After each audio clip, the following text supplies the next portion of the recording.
This video is for demonstration purposes only and is for reference only. TFD03 laboratory syringe pump is suitable for microflow, micro-liquid volume, pulse-free, and high-precision delivery. Outline dimensions of the actuator.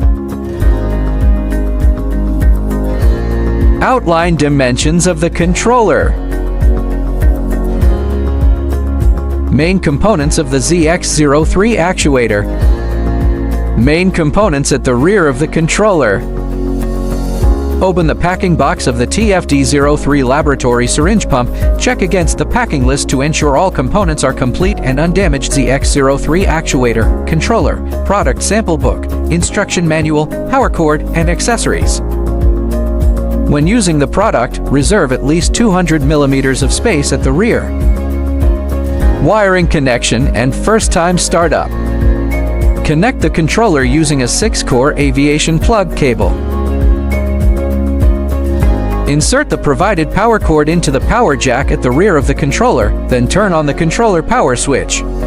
The screen displays the startup screen for 2 seconds, then select the language and enter the startup wizard. Select the syringe manufacturer and specifications in sequence to enter the main interface. 3 installation methods for the actuator.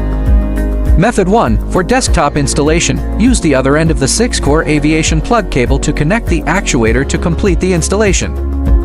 Method 2. For installation on the controller, push the actuator's fixed rod into the hole of the fixing block on top of the controller and tighten the locking nut to complete the installation.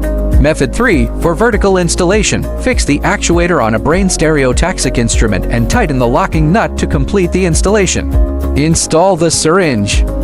Hold up the syringe and compare it with the actuator. Press the fast forward or fast rewind button to move the slider close to the length of the syringe.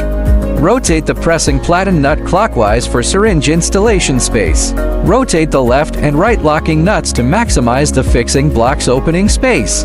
Put the syringe handle in the front groove and insert its plunger fin and barrel wing into the bracket at once. Lift the nut, rotate the syringe pressing platen counterclockwise to firmly press it on the barrel and prevent wobbling. Rotate the locking nuts to clamp the syringe barrel wing and press down on the syringe plunger handle. Click the Start button to begin operation. It is recommended to use dedicated types of syringes. For other models, please consult a lead fluid sales manager before use.